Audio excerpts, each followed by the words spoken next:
आज हम भारतीय सिनेमा के एक ऐसे दिग्गज की बात करने जा रहे हैं जिनके करियर में ज़बरदस्त ऊंचाइयां भी रहीं और कह सकते हैं कुछ गहरे विवाद भी।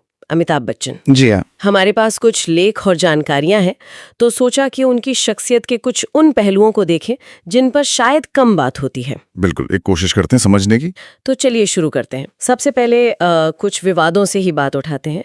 वो बोफोर्स घोटाला याद है 80 के दशक का? हाँ, बिल्कुल।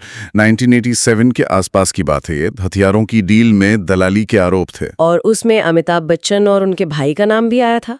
उन पर मतलब रिश्वत लेने के झूठे आरोप लगे थे। जी, और उस समय वो सांसद भी थे कांग्रेस से, तो मामला और भी ज्यादा आप समझ सकते हैं राजनीतिक हो गया था। हाँ बिल्कुल। यहाँ एक दिलचस्प बात यह भी है कि इसी सब के चलते शायद उनका राजनीतिक करियर भी बहुत लंबा नहीं चला। 84 में जीते थे वो इलाहाबाद से। हाँ जी, लेकिन फिर ये घोटालों में ना और फिर उनका वो बयान कि राजनीति एक गटर है, इसके बाद 3 साल में इस्तीफा दे दिया। लेकिन वो केस जीत गए थे बाद में, है ना, मानहानि वाला। हाँ, वो केस जीते और पूरी तरह बरी हुए।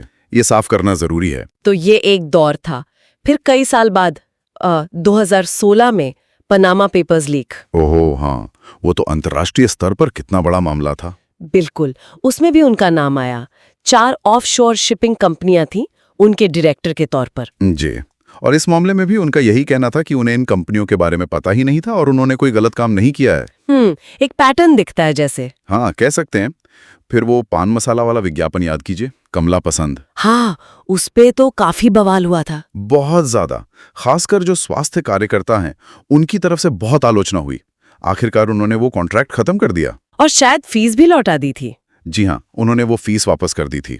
फिर कौन बनेगा करोड़पति में भी एक बार कुछ हुआ था। मनुस्मृति को लेकर कोई सवाल था शायद। हाँ, एक सवाल पूछा गया था जिसको लेकर समाज के एक हिस्से को लगा कि ये हिंदू परंपराओं का अपमान है। अच्छा। पुलिस में शिकायत भी हुई थी पर बाद में वो खारिज हो गई। तो ये कुछ ऐसे मामले हैं जहां वो सीधे तौर पर विवादों में आए। लेकिन एक और बात उठती है अक्सर। कौन सी? उनकी चुप्पी। मतलब कई अहम सामाजिक या राजनीतिक मुद्दे होते हैं, संकट का समय होता है, लेकिन वो अक्सर चुप रहते हैं। हाँ, ये बात तो है। उनकी ये चुप्पी हमेशा चर्चा में रहती है। कुछ लोग इसे कूटनीति मानते हैं कि वो सोच समझकर चुप रहते हैं, और कुछ को लगता है कि वो बस सुरक्षित खेलना चाहते हैं, किसी पचड़े में नहीं पड़ना चाहते। शायद वो पुराने अनुभव जैसे राजनीति वाला उसका असर हो सकता है। खैर, विवादों से हटकर अगर देखें तो कुछ बड़ी हैरान करने वाली चीजें भी हैं उनके सफर में। बिल्कुल है। जैसे कि उनकी आवाज। कौन सोच सकता था कि जिस आवाज को ऑल इंडिया रेडियो ने कभी ये कहकर मना कर दिया था कि ये बहुत भारी है, हाँ, वही आवाज बाद में हिंदी सिनेमा में उनकी पहचान बन जाएगी, उनकी यूएसपी। सच में ये किस्मत का खेल देखिए। और वो कुली वाला हादसा 1982 का। ओ हाँ, वो तो भयानक था। सेट पर एक्शन सीन करते हुए इतनी गंभीर चोट लगी थी कि कुछ मिनटों के लिए तो उन्हें क्लिनिकली डेड घोषित कर दिया गया था। हाँ, मैंने भी पढ़ा है इसके बारे में। पूरा देश दुआएं कर रहा था उनके लिए। वो एक तरह से मौत के मुंह से वापस आए थे। वाकई। अच्छा, फिल्मों में आने से पहले वो क्या करते थे?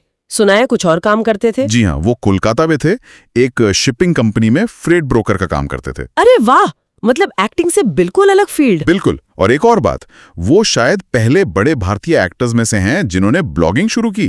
2008 से लिख रहे हैं। हाँ, और अब तक लिख रहे हैं। जी, 5000 से ज्यादा एंट्रीज लिख चुके हैं। अपने विचार, अपनी यादें साझा करते हैं। कमाल है।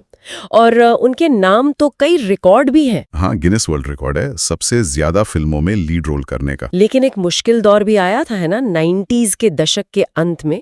ABCL, हाँ, वो उनकी कंपनी थी, अमिताभ बच्चन कॉर्पोरेशन लिमिटेड। वो लगभग दिवालियां हो गई थी। बहुत बड़ा वित्तीय संकट था उनके जीवन का। तो फिर वापसी कैसे हुई? KBC, कौन बनेगा करोड़पति, वो शो उनके लिए मतलब न सिर्फ आर्थिक रूप से एक बड़ा सहारा बना, बल्कि उसने उनकी साख, उनका करियर, सब कुछ फिर से पटरी पर ला दिया। KBC ने उन्हें एक तरह से दोबारा स्थापित कर दिया। बिल्कुल। और सम्मान तो खैर कितने मिले उन्हें। 4 राष्ट्रीय फिल्म पुरस्कार हैं, दादा साहेब फाल्के अवार्ड है, पद्म विभूषण है। पेरिस के म्यूजिक ग्रेवा में उनका मोम का पुतला भी है। ये बहुत बड़ी बात है। जी हाँ, और ये भी जानना जरूरी है कि उनकी फिल्में, उनकी एक्टिंग स्टाइल, वो तो अंतर्राष्ट्रीय फिल्म स्कूलों में पढ़ाई भी जाती हैं, केस स्टडी की तरह। तो इन सब बातों को अगर एक साथ देखें, विवाद, वापसी, अभूतपूर्व सफलता, वैश्विक पहचान, हाँ, तो एक बहुत ही जटिल, मतलब बहुआयामी तस्वीर उभरती है। उसमें ग्रे शेड्स भी हैं, चमकदार रंग भी हैं, असाधारण प्रतिभा है, हार ना मानने वाला जज्बा है। तो आखिर में ये सवाल मन में आता है कि जब हम किसी ऐसी बड़ी हस्ती, किसी पब्लिक फिगर की विरासत को देखते हैं, तो हमें क्या ज्यादा महत्व देना चाहिए? क्या सिर्फ उनकी कला, उनकी उपलब्धियां देखनी चाहिए, या फिर उनके जीवन से जुड़े विवाद और सार्वजनिक मुद्दों पर जो उनका रुख रहा है, उसे भी उतना ही वजन देना चाहिए? ये वाकई सोचने वाली बात है। इसका कोई सीधा जवाब शायद नहीं है।